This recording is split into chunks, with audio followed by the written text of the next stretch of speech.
Welcome to the Drive Able podcast, where we discuss all things about driving and safer community transport for people with disabilities and medical conditions. If you haven't done so yet, make sure you go back to the last episode. We've recorded quite a few now and we've got a bit of a back catalogue. If you have any feedback, make sure you let us know through our podcast platform on Facebook. Just search Drive-Able Podcast. G'day everyone, this is a very exciting interview today, back again for another one. In this episode, we're going to be speaking with Liesl Tesch. Liesl Tesch is a gold medalist wheelchair athlete in basketball from the London Paralympic Games, so less than 10 years ago. And now she's the state Labor political member for Gosford in New South Wales. She was around way before the NDIS days. She's pretty old school and she's got a lot of great stories to tell about those days. And a lot of adventures all around the world from her athletic past. And now she basically focused on using that experience to help a local community as a local politician in Gosford, which is in New South Wales, about an hour and a half north of Sydney. I have actually personally worked with her in another capacity that I work with charities up on the Central Coast near where Liesl works, and I've met her before. And I really am excited to talk to her because she's a wonderful, passionate lady. She's got a great heart. She's got a great attitude. And so Brad, are you ready for it? Yeah, mate, I can't wait for this one. Let's get into it. Let's get into it. Driving is something many take for granted, but when someone has altered ability, then driving or getting out and about in your own car can be challenging. Driving with a disability doesn't mean you have to drive an old clapped out car with farm-like machinery, and relying on a wheelchair doesn't mean waiting for hours and then being in the back of a maxi access cab getting car sick. The Drivable podcast is designed to introduce and explore driving aids for people with disabilities, vehicle modifications, the NDIS, research, medical guidelines, driving techniques, and much, much more. The Drivable podcast is to help you be informed and be in control of your own independence so you can experience freedom through driving safely and reliably. I'm Ali, and with me is Brad, and together we have over 30 years of experience in disability and driving. Enough of the intros, let's get into it. Okay, welcome. In this episode, we're speaking with Liesl Tesch. Thanks for joining us, Liesl. Let's just kick off first by introducing yourself and telling us a little bit about your disability, what it actually is, and how you got to that point and how you got there. G'day. Nice to meet you both or chat with you both. My name's Liesl Tesch. I'm currently the member of Parliament for Gosford. I'm also a 7-time Paralympian, but as a kid, I was an able-bodied kid. I had a bicycle crash when I was 19 and broke my back. I was found by an older lady whose daughter was a nurse, who said to me straight away, "Is there any tingling in your hands or feet?" And I said, "Yes." And she said, "Spinal cord injury." So I wasn't moved. I was choppered down to Sydney and I was in hospital, in bed for 2 months, in hospital for 3 months in total. But after about 6 weeks, I started to get some feeling initially and then movement back in my legs. And so I'm quite an incomplete paraplegic. I use a wheelchair for long distances and walk short distances. I live with lots of nerve pain and I have a great time, regardless of everything else. So, yeah, I wear ankle-foot orthotics and use a wheelchair to get around, but I can walk not overly well, so I'm up and down and out. And as I get older, the pressure on my shoulders increases, so I'm doing everything I can to preserve my mobility to live an active and healthy, long life. That sounds pretty exciting. I've got a couple of questions about some of the things you've just mentioned there.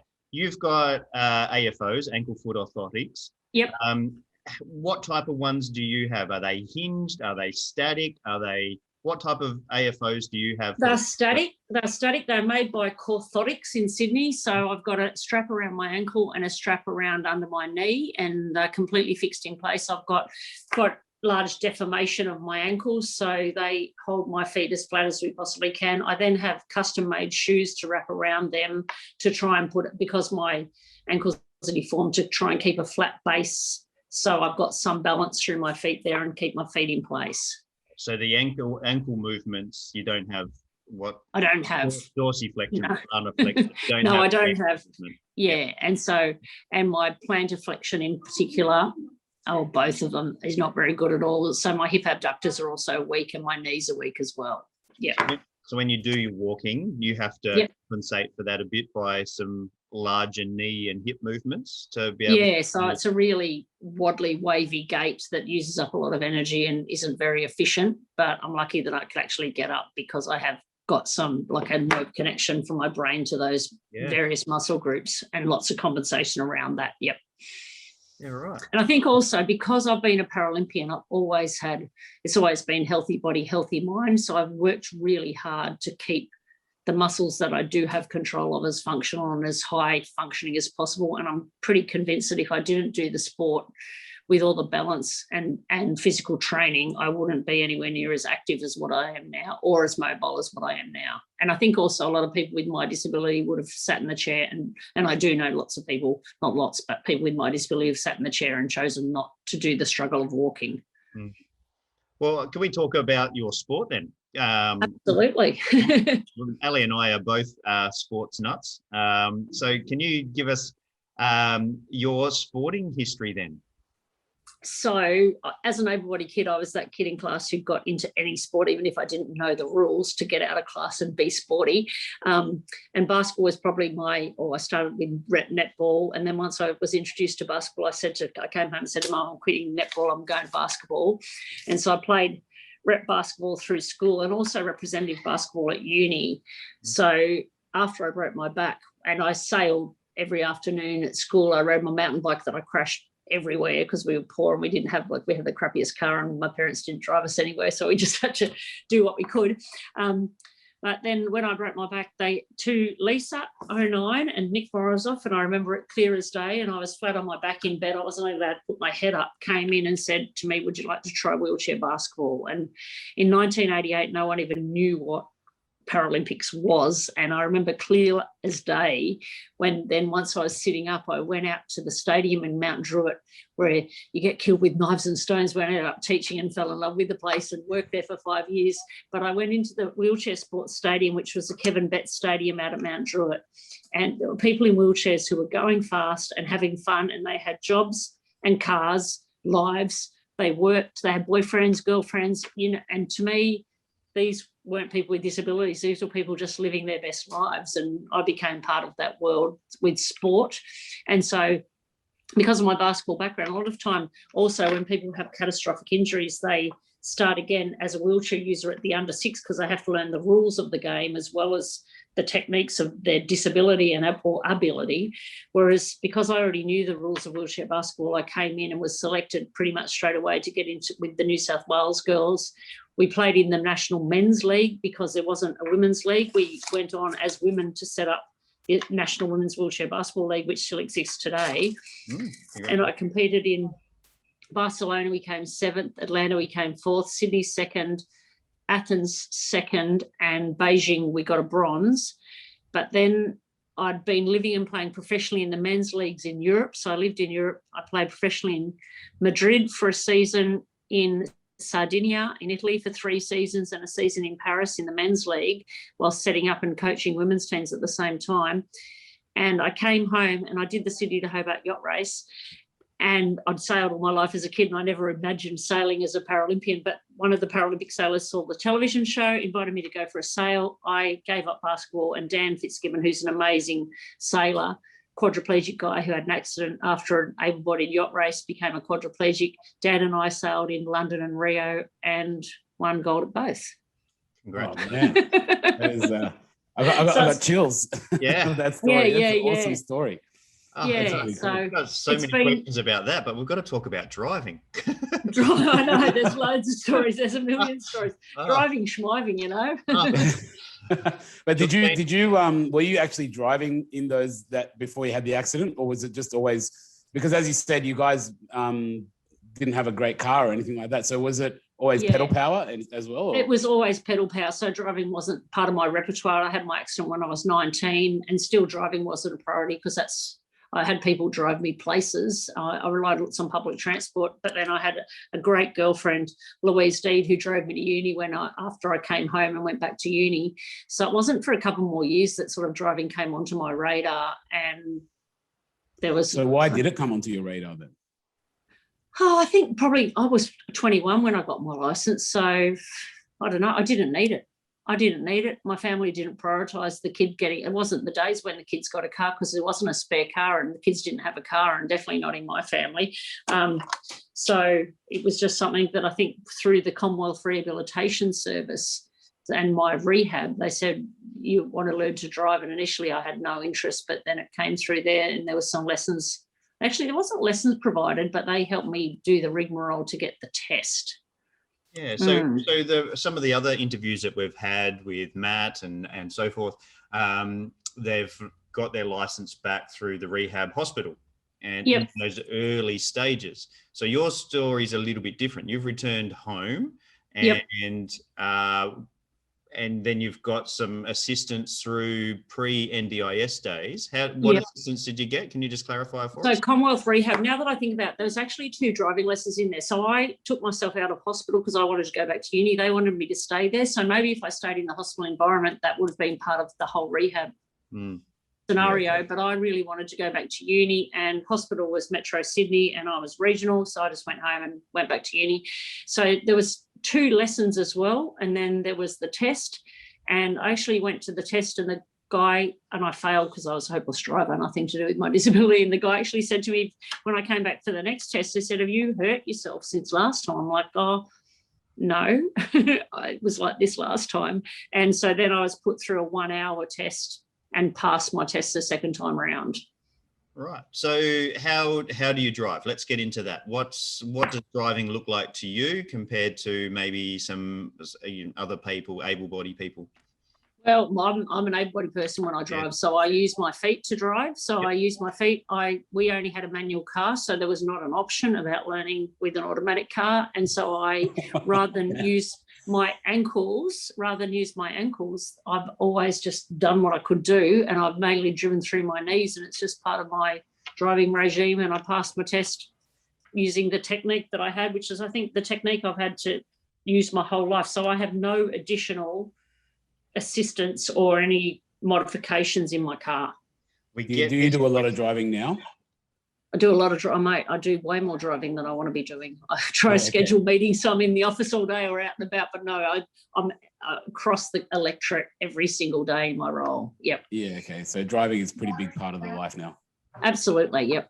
And I've just got a, like, as I said, car with no mods. My only requirement when the bushfires came, I went crazy, and oh my God, as a community leader, there's no investment in electric vehicles, and I waited till the Toyota Corolla, which is an affordable vehicle, came with a space in the back to put my wheelchair in without taking it apart.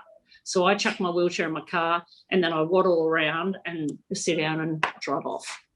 Oh, yeah. Excellent. Okay. So we get this question all the time. Can I drive with My Orthotics? Yeah. Yep. We interviewed Kwa right back in episode 1, and he drives with his lower leg prosthetic. So he's got an amputation just below the knee, and drives with it, or just above the knee, I should say, and drives with his prosthetic on the pedals. So we get this question all the time. A lot of people just believe that because their ankle's not moving, or they've got orthotics or prosthetics on their lower limbs, that they can't drive pedals. But you and Kwa have both shown it is highly possible. Absolutely. And I mean, I've got great movement through my thighs, and it's also with me, this is my expectation of what I can do, and I've always done it. Like, I've done it from the beginning. I didn't doubt my capacity to be able to do it. I think possibly the oversight for people with disabilities in their driving test wasn't as stringent as what it is. There wasn't the focus, but I went in there. I didn't fail my test because I had a disability. I failed my test because I was a hopeless driver at the beginning. But I've got my orthotics on, and I drive sometimes with my orthotics on and sometimes with my orthotics off, because my orthotics also give me a whole bunch of nerve pain. So the press down, and I've got enough sensation, like I know where my feet are. Yeah. So the press down. That was going to be my next question. So have you've got sensation on the sole of your foot? That's an interesting question. My sensation has become normal. Okay. So my injury was 30 years ago, 30 years plus, and what I perceive is what I have, and it's my normal sensation. So you've adapted, basically, or evolved. Say that again, Ali? So you almost evolved, basically, to... I'm the human that I am now, And my sensation relative to your sensation are two different things, and this is my normal. So it's not the same sensation as scratching my palm. And when I've cut my ankle with glass, I didn't know that I'd cut my ankle, my proprioception, which is my ability to know where my feet are without seeing them, is not great in the dark. But with my body, I know that I can do the acceleration that I need to do and all the braking I need to do. And I've got I think probably as a sports person, my reaction time is good, and I moved my foot from the brake to the accelerator. I'm in an automatic car now, but the same when I had a manual car. You just, your body well enough to be able to do what your body needs to do to drive a car. And mate, I've got a pretty decent driving record that's nothing to do with my ability. My speeding ticket is not to do with my disability, I can assure you of that. We have people wonder about, well, if I can't, so I'll start that sentence again. I went off on a tangent. Anyway, the feeling in your foot, you actually can have multiple elements in the car give you other parts of feedback. If you're pressing too hard, you're going to get feedback straight away because the speed goes up and the engine starts to rev. So you can start to use other sensors in your body, and your body starts to adapt to those other sensors, whether it's inertia, whether it's G-forces, whether it's the sounds in the car as well. So it's not just the sensation in the bottom of the foot. There's other sensors absolutely going on. Not the sensation. I think as an athlete as well, I've trained myself to improve my peripheral vision. So I use all sorts of different signals coming in to give me the feedback I need to be able to do whatever I need to do in life, which includes driving. So the sound of the car, and also knowing where my knee is. Mm-hmm.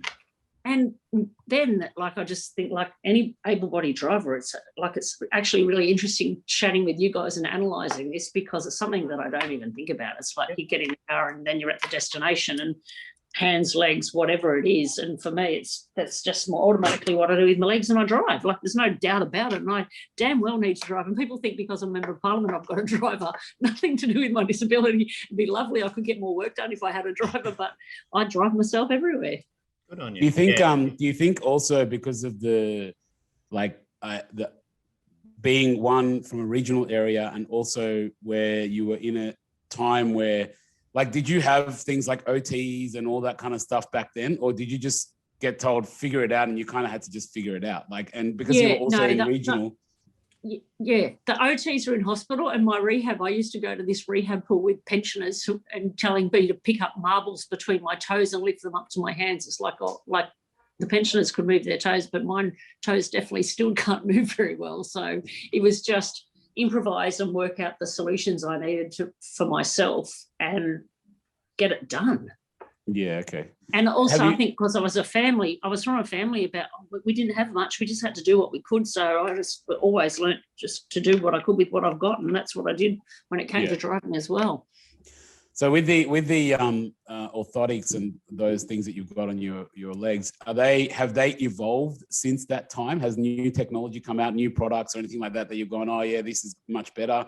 Have you had, I guess, any kind of therapist assessment since that time and thought, what I can absolutely recommend is, when I left the hospital, my ankle foot orthotics were so uncomfortable and gave me blisters that I chucked them in the cupboard and didn't wear them, which is why I've got the deformation I've got now. So it's only as I've got older and I needed to have them to wrap around me to be able to get back to a decent state of waddling along that I've picked up the orthotics again. So my advice to anybody out there as far as mobility solutions, if you get the opportunity for orthotics, you have the right to have them fit you really well so they're functional and useful. And it takes a long time, and it takes a lot of providers to work through to get the product you need. It also takes a lot of perseverance, I think, on my behalf, to demand the quality resources that allow me to live the lifestyle that I want to live, which includes not just my orthotics, but also my custom-made shoes that fit around them to give me the mobility that I want. And actually, the comfort that I need. Good little segue, I guess, to talk a little bit about NDIS, because that's what NDIS and I guess and a big theme of what we talk about with this podcast is, because you've got NDIS now, you've got a lot more people on the market that are selling products. You've got a lot more therapists. You've got a lot more stuff. So what we try and encourage people is go and keep trying. Don't compromise, because you don't have to.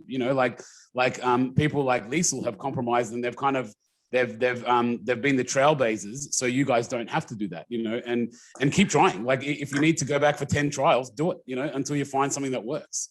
Oh, absolutely. And like I had a while with, and it does take a time. Like I'm trying to be a member of Parliament. I don't have time to stuff around with this.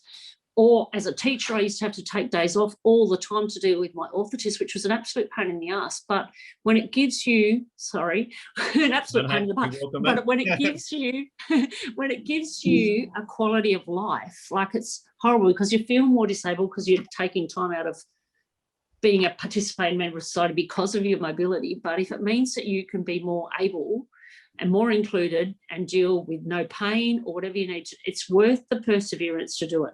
I had a time when there was a guy who was doing carbon fiber orthotics who was flying up from Melbourne, and I was working with him for a while.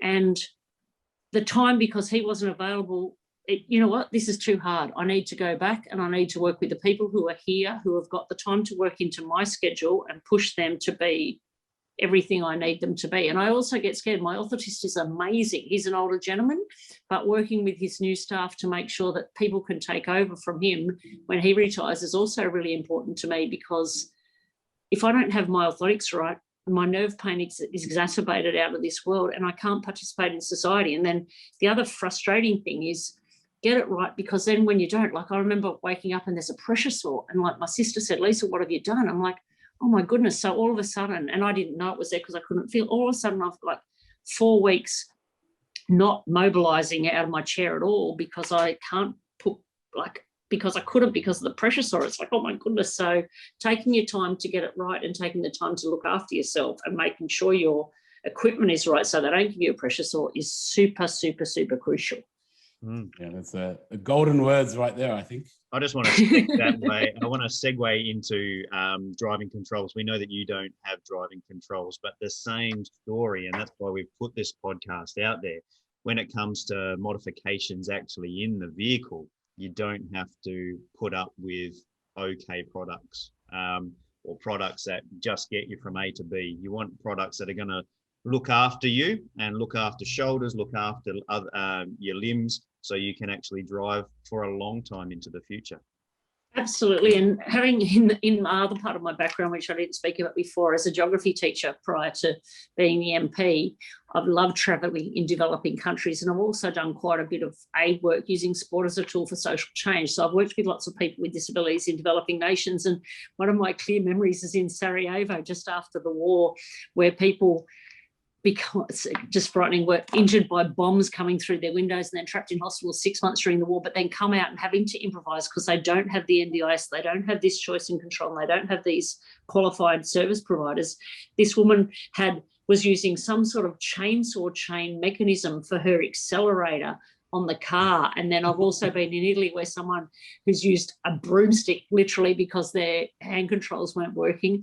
I've tried lots of different people's hand controls in their cars in Australia, which actually made it really good for me when I was living in Italy. And I'm driving down the expressway, the carretera, whatever it was called, but the hand controls, my car, I actually reached down, I picked up the accelerator and I held it up to my teammate Jumpy, who was sitting beside me, and I didn't know the word. I said, "Accelerate torti," and Jumpy looked at me, but then I just cruised onto the hand controls and I kept driving because it was a team car and it had hand controls. It was this little press thing that was around the steering wheel. So traveling around the world, I've seen loads of different choices that are available. But yeah, I think one of the other things is to really say, look after your shoulders now, so you're not straining yourself now, because these things are going to be your legs, and even more important than your legs into the future. So absolutely spend some time looking at all the different products on the market, spend some time with the people who are fitting and designing the products,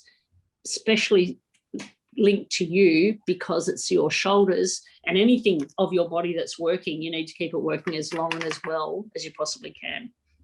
Yeah, and also with the NDIS, what I'll just quickly mention this because we're involved in that in our other company, is because of the NDIS and the business opportunity, every quote unquote man and his dog is going out and bringing these products from overseas. So you actually have a lot of choice. So all these things that you've seen are now available here, like that ring from Italy. Like I know of a company that sells that here, and so take advantage of it as a community. You know, look at all the products and look at everything, because it's all here now. You know, it's great. Absolutely. Although the inner part of me also looks at Australian jobs and says definitely if there's people doing it in Australia, let's work with them to get their innovation and their resources and their products as good as we possibly can, because that means employment in Australia. So if you do have a choice over an Aussie company, I know from a wheelchair manufacturer's point of view, like the more we work with our Aussie companies, the best our local products are going to be, and the more people we get to be employed in Australia. That's your MP side coming out. Yeah, that's like I get so cross when the government buys all these huge resources from overseas, but I've got to role model that as a local as well. Yeah. Well, did you actually? I was going to ask one thing. Sorry, Brad, I keep going off, but I just thought of this. So have you ever met? So that we've got a guy who's a friend of ours. His name is Danny, and he's from Mobility Plus down in Victoria. And from what I understand, he was one of the first guys in the whole wheelchair basketball scene. And did you work with him at any time? I know Danny, but as a Sydney or as a Central Coast person or a Newcastle person using Sydney wheelchair manufacturers, Mogo Wheelchairs in Sydney was set up by a guy who was one of my coaches and mentors at the beginning, whose name is cool. Michael Callahan.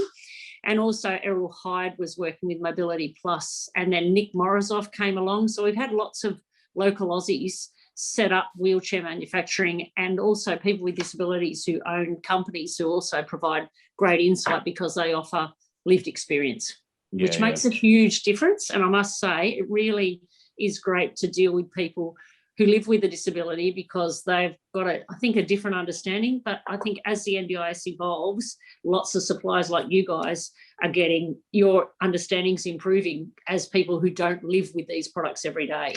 Yeah. Go on, Brad. It's my turn. I wanted to touch on your life as an MP. Yep.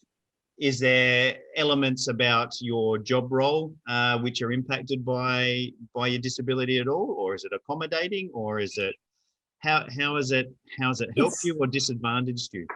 Well, I think it's really important that we have people with disabilities in the parliament. I'm part of Commonwealth Parliamentarians with Disabilities, trying to encourage parliaments around the world to be more inclusive. We've got a disability inclusion plan at the New South Wales Parliament, and I've pushed to make my workplace accessible.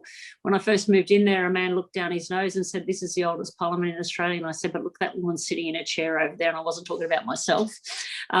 So pushing to get ramps, but it's also challenging. I'm the member for Gosford, and when I pushed to get access to the Harbour Bridge when the Invictus Games were coming, some of the people in my electorate said, "But that's not for the people of Gosford." So I think working in the background for inclusion for all and having a voice of disability in the New South Wales Parliament is really important. And it is a privilege to be in there, because I know, despite the fact I'm working for the people of Gosford, we all come with very different backgrounds, and there's 93 of us in the Legislative Assembly in New South Wales that contribute our passion and our drive to make New South Wales a better place. And one of them for me is definitely about inclusion for all and access to as much as we possibly can.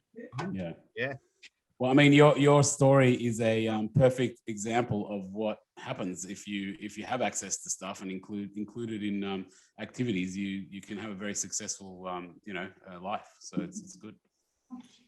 Absolutely. And I think it's really the emphasis is on being active, being included, and being able, and having the equipment behind the scenes so that doesn't consume me. It's there, but I can be active and included, and I'm able because of my good choice and work with my providers to make sure my equipment is correct. Yeah, I like what you said, that thing about the equipment being in the background. That's an awesome observation, because you're highlighting the person is still, you are still you. You know, the equipment is the support. You can't you got to celebrate you, and the equipment is just there to help you function in this society that we've created for ourselves. Yeah, I'm me, and I'm my heart, and I'm my brain, and I've got the equipment that allows me to function, but it's actually me you've got. It's not the equipment that's behind me. Yeah. But at the same time, I'm spending the time to make sure that equipment allows you to be all of that is really important. It's time consuming. It's a pain in the neck because I want to be me all the time, but I've got to make sure the equipment's right. Yeah. Well, I think we should wind it up on that. That's a great one. Yeah, we know you're on a time schedule. You're a parliament politician. We're really privilege to have you come on, even for this short period of time. So really, thank you very Absolutely. much. And to your listeners, please feel free to reach out to me if you do have a voice that needs to be heard in the New South Wales Parliament, because I do represent the people of New South Wales and our voices need to be heard in that Parliament. And I'll continue to fight to make sure everything's right. And I'm proud to be Labor, which are the party that saw the need for the NDIS in the first place. So to me, joining that political party with the policy that is right is also me living true to my values to contribute to a greater Australia. And I'll vouch for that on a personal level, because we've worked with Liesl with another hat, and she's super passionate, and she will make sure your voice is heard. That's for sure. So thank you so much, and thank you for the work that you're doing to raise awareness and making sure that people live with absolute ability. So Brad, you want to ask the last question? Yeah, no, we're not going to let you get away without doing this question, even if you are an MP and high up there. Cars, we ask everybody that does an interview, cars are more than getting from A to B. What have you used your car, or how do you use your car uniquely to be able to facilitate your life? So we've had stories about Alice using his car as a boat to pull somebody along surfing. We've had other people tell us about games that they play in their car, other people using it for big adventures. What have you used your car for, or how do you use your car that other people might not know about? I think anybody who knows me quite well knows that the car that I own is a TARDIS. It's always a small hatchback because it's got to be environmentally sound, but that hatchback can fit basically a world of people. I can fit 5 wheelchairs and 3 people into my car if I need to get anywhere. And even getting chairs, like my sports chair is designed so I can take the back wheel off so I can fit more things into places. So I think fitting every single thing, and then I've gone from fitting all those sports wheelchairs in the back of my car, and now it's core flutes, which are the posters with your face on and all the election equipment in there as well. So I've spent my whole life packing stuff into this car for huge adventures, and then I get to the destination and it's like this magic box of a million squillion things coming out, and there's always sticky tape, there's always whatever you need, mate, it's in the back of my car. Picnic blankets, you name it. There's a set of glasses in a box if need be, champagne glasses that have been there for years that pop out at the appropriate occasion. Just when you need it. It's like a clown car, but you've got so many other things in there instead of clowns. Very good. Thank you so much for your time today. It's been absolutely fantastic. I've got a whole heap of other questions, but we will let you get on with your day. No, and absolutely. And driving with independence is super important. Persevere, because your independence and your ability to live the life you want to live are the most important things to you. All right, cool. Thanks very much for that. That's a great way to sign off. All right. So as we say in every episode, if you've got any queries about what you can do and what will work for you, make sure that you get in contact with your local OT or mobility dealer and set yourself up with a trial. Trials really do, as we say in every episode, put you in the driver's seat. Thanks very much for tuning in, and thank you very much. Thanks very much. Thanks, Liesl. Thanks, guys. Thanks for listening to the Drive Able podcast with Brad Williams and Ali Akbarian. If you like what you've heard, make sure you like, rate, and subscribe. It really does make a massive difference.